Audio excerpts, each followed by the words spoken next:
7-10 వయస్సు ఓవైపు ఉన్న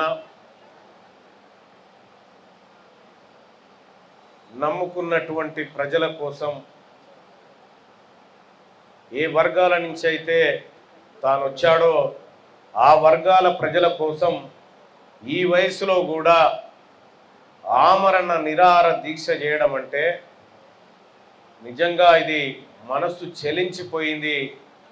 నేను ఏ కార్యక్రమాల్లో ఉన్నా ఇవాళ ఎట్టి పరిస్థితిలో ఈ కార్యక్రమానికి హాజరు కావాలనేటువంటి సంకల్పంతో ఇక్కడికి రావడం జరిగింది. హనుమంతరావు గారు మా అందరికీ పెద్దన్న. ఆయన జీవితాన్ని చాలామంది అనుభవజ్ఞులు పక్క నుండి చూసిర్రు, కానీ నేను ఆయన జీవితాన్ని మొత్తం పుస్తక రూపంలో మన కంబాలపల్లి శేఖర్ రాసినటువంటి పుస్తకంలో మొత్తం చదివిన ఆయన జీవితాన్ని. ఇంకా అందులో రాని జీవితం చాలా ఉండొచ్చు, కొంతవరకు అయితే అందులో ఉంది. అప్పుడు అనుకున్నా బతికితే హనుమంతరావు గారి లెక్క బతకాలి అని చెప్పాను అనుకున్నాను. అంత కమిటెడ్ లీడర్ని, తాను నమ్మినటువంటి మనిషి కోసం ప్రాణాలు ఇవ్వడానికి సిద్ధంగా ఉన్నటువంటి గొప్ప మనసున్నటువంటి నాయకుడు గౌరవనీయులు పెద్దలు హనుమంతరావు గారు ఆమరణ నిరాహార దీక్ష చేస్తున్నంటే ఓవైపు కొంచెం బాధ అనిపిస్తూ ఉంది, ఇంకోవైపు మాలాంటి వాళ్లకు మరింత ధైర్యాన్ని నూరిపోసేటువంటి కార్యక్రమంగా ఉంది. ఇవాళ భారత ప్రధానమంత్రి అయినటువంటి గౌరవ నరేంద్ర మోడీ గారు రేపు తెలంగాణ రాష్ట్రానికి వస్తున్నటువంటి సందర్భంలో ప్రధాని పర్యటన కానీ లేకపోతే ఇటీవల ప్రారంభమైనటువంటి జనాభా లెక్కల సేకరణ కానీ ఇవి ప్రధాన కేంద్ర బిందువుగా ఇక్కడ ఇవాళ ఆమరణ నిరాహార దీక్ష చేస్తూ ఉన్నాడు హనుమంతరావు అన్న. అసలు ఏంది హనుమంతరావు అన్నకి ఏం అవసరం? ఇది హనుమంతరావు అన్నకి ఏం అవసరం? నిన్ననో మొన్ననో సలహాదారుడు అని ఒక పదవి వచ్చింది, మంచిగా ఛాంబర్లో కూర్చొని బెల్లు కొట్టించి ఇంత ఛాయో పాన్ గట్రా అది ఇది అని చెప్పానంటే అయిపోయేది. కానీ ఆయన పదవిలు వచ్చినా ఏది వచ్చినా తను కోరుకున్నటువంటి, తను ఎన్నుకున్నటువంటి బాటను మాత్రం వదిలిపెట్టనటువంటి మహానాయకుడు, గొప్ప నాయకుడు హనుమంతరావు గారు. ఇవాళ ఏమడుగుతా ఉన్నాడు హనుమంతరావు గారి డిమాండ్ ఏంది? తెలంగాణలో మా బీసీల డిమాండ్ ఏంది? కులగణన చేయాలని చెప్తా ఉన్నాం. కులగణన తెలంగాణ రాష్ట్రంలో మొన్న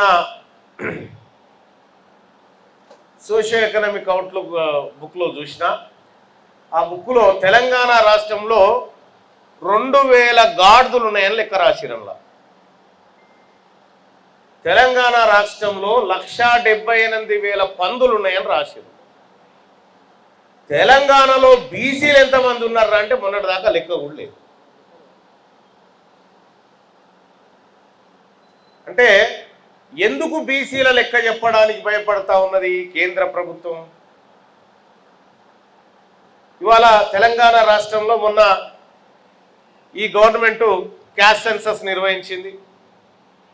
నిర్వహించినటువంటి సందర్భంలో మీ అందరికీ తెలుసు, నాకు కాంగ్రెస్ పార్టీ గవర్నమెంట్కు ఉన్న పంచాయతీ ఏంటంటే క్యాస్ట్ పంచాయతీ. నా వర్గాల లెక్కల విషయంలో కానీ లేకపోతే మా జాతులకు జరుగుతున్నటువంటి అన్యాయం విషయంలో కానీ తప్ప ఇంకో పంచాయతీ ఏది లేకుండే, అది పెద్దలందరికీ తెలుసు. ఆ విషయంలోనే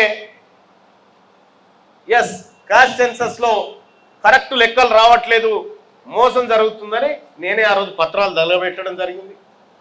పార్టీ క్రమశిక్షణా చర్యలు అని చెప్పి సస్పెండ్ చేసిరు. అయినా కూడా నేను నా జాతుల పట్లనే నిలబడాలనుకున్నా. ఈ ధైర్యం ఎక్కడి నుంచి వచ్చిందంటే హనుమంతరావు గారి ధైర్యం, ఆయన జీవితాన్ని చదివిన కాబట్టి ఇవాళ నాకు ఈ ధైర్యం వచ్చింది, నిలబడ్డా. ఇవాళ తెలంగాణ రాష్ట్రంలో, దేశంలో ఎస్ రాహుల్ గాంధీ గారు భారత్ జోడో యాత్ర సందర్భంగా ఎక్స్రే తీస్తా అనేటువంటి మాట చెప్పిండు. ఈ దేశాన్ని ఎక్స్రే తీస్తా అనేటువంటి మాట చెప్పిండు. దానికి మేమందరం కూడా ఆకర్షితులైనాం. నేను కాంగ్రెస్ పార్టీలో చేరినప్పుడు కూడా ప్రధానంగా క్యాస్ట్ సెన్సస్ అనేటువంటి మాటకు ఆకర్షితున్నాయి చేరిన. 42% రిజర్వేషన్ బీసీలకని కామారెడ్డిలో డిక్లరేషన్ ఇస్తే దానికి ఆకర్షితున్నాయి చేరిన. అంతే తప్ప ఇంకొకటి కాదు. ఇవాళ క్యాస్ట్ సెన్సస్ విషయంలో మంచిదో దొంగదో తెలంగాణలో ఓ లెక్కనైతే బయటకు వచ్చింది. అది ఏదో ఒకటి. కానీ ఆ లెక్కల్ని కొన్ని రోజుల పాటు మేము రీసెర్చ్ చేసినటువంటి సందర్భంలో మా లెక్కలు ఏందాకంటే డిస్ట్రిక్ట్ హెడ్ క్వార్టర్ దాకా వచ్చి ఆగిపోయినాయి. ఆడికేం కిందికి రాలే. ఆడికేం కిందికి రాలే. ఏ నియోజకవర్గం, ఏ మండలం, ఏ గ్రామంలో ఏ కులం వాళ్ళు ఎంత ఉన్నారనేటువంటి లెక్క పూర్తి స్థాయిలో రాలే. అక్కడ రాలేదు. కనీసం నరేంద్ర మోడీ గారి ప్రభుత్వం చేస్తున్నటువంటి కులగణనలో ఏది సెన్సెస్లో కులగణన అనేటువంటి అంశాన్ని తీసుకొచ్చారు. కరెక్ట్గా ఏడాది కింద ఆపరేషన్ సింధూర్ జరుగుతున్నటువంటి సందర్భంలో మోహన్ భగవత్ గారు, ఆర్ఎస్ఎస్ చీఫ్గా ఉన్నటువంటి మోహన్ భగవత్ గారు అత్యవసరంగా ప్రధాని నివాసంలోకి పోయి భేటీ అయిన సందర్భంలో భారతదేశ మీడియా, భారతదేశం అంతా వాళ్ళిద్దరి మధ్య ఆపరేషన్ సింధూరు లేదంటే పాకిస్తాన్ ఆక్రమించుకోవాలనేటువంటి చర్చలు జరుగుతున్నాయనేటువంటి ఒక వాతావరణం మీడియాలో వచ్చింది. తీరా మోహన్ భగవత్ గారు బయటకు వచ్చిన తర్వాత ఏమైందంటే క్యాస్ట్ సెన్సెస్ కు ఆర్ఎస్ఎస్ ఒప్పుకున్నది అనేటువంటి మాట మళ్ళా చర్చ పెట్టింది. మరి దాన్ని బట్టి మనకేం అర్థమవుతుంది? ఇన్ని రోజులు క్యాస్ట్ సెన్సెస్కి అడ్డే వాళ్ళు ఉన్నారో అర్థమైంది. ఇన్ని రోజులు క్యాస్ట్ సెన్సెస్కి అడ్డు ఉన్నది ఆర్ఎస్ఎస్ అనేది ఆ లెక్కతోనే అర్థమైంది. ఆర్ఎస్ఎస్ కూడా మేము క్యాస్ట్ సెన్సెస్కి ఓకే అని చెప్పిన తర్వాత కేంద్ర క్యాబినెట్లో నిర్ణయం జరిగింది.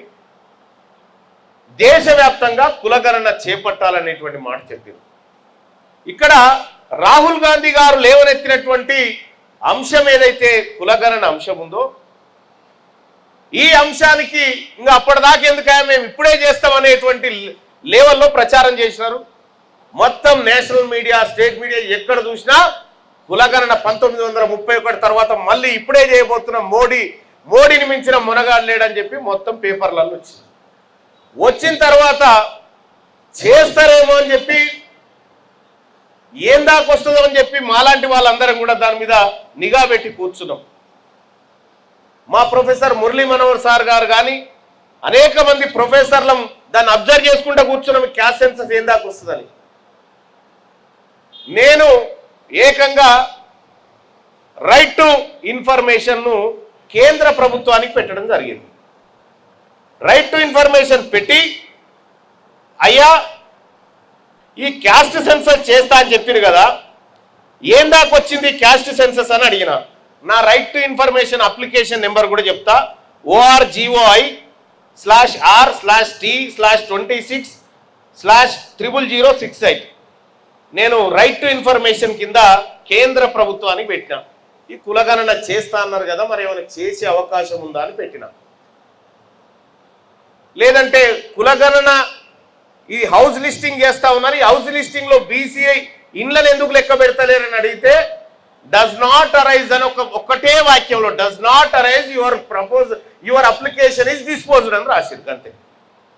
దాన్ని బట్టి నాకు డౌట్ వచ్చింది, ఇదేదో తేడా జరుగుతుందని చెప్పి స్పష్టంగా అర్థమైంది. అంటే నరేంద్ర మోడీ గారు కులగణన చేయడం లేదు అనేది నాకు ఫిబ్రవరిలో అర్థమైపోయింది. కులగణన చేయట్లేదు అనేది. మరి నువ్వే ఓబీసీ అని చెప్తా ఉంటావు ప్రధానమంత్రిగా. ప్రధానమంత్రి ఓబీసీ అయ్యుండి ఈ దేశంలో బీసీల లెక్కలు ఎంతనో కులగణన ద్వారా బయట పెడతా అని కేంద్ర క్యాబినెట్లో మాట్లాడుకొని ఇవాళ అవి అమలు చేయకుండా కనీసం ఆ ఊసే ఎత్తకుండా ఎస్సీ ఎస్టీలకు సంబంధించినటువంటి లెక్కలు తీస్తావు, మరి బీసీల లెక్కలు ఎందుకు తీయవని చెప్పి గౌరవనీయులు పెద్దలు హనుమంతరావు గారు నిరసన వ్యక్తం చేస్తూ ఇక్కడ కూర్చున్నారు. ఇవాళ కేంద్ర ప్రభుత్వం చేస్తా అని చెప్పి మోసం చేసినటువంటి పద్ధతి కనిపిస్తూ ఉంది. నిజంగా వాళ్ళు చేసేదే ఉంటే ఈ పాటికే ఎందుకండి హనుమంతరావు గారు మేము చేస్తున్నాం కదా మీరు ఎందుకు దీక్ష కూర్చున్నారు అని చెప్పేటోళ్ళు ఈ పాటికే.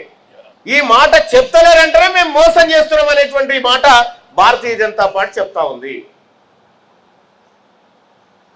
ఇక్కడ తెలంగాణ రాష్ట్రం ఇంకా అక్కడెక్కడో పశ్చిమ బెంగాల్కి అక్కడికక్కడ ఆ కొనల పొంటి కొట్టుకొచ్చారు. ఇప్పుడు నెక్స్ట్ తెలంగాణ.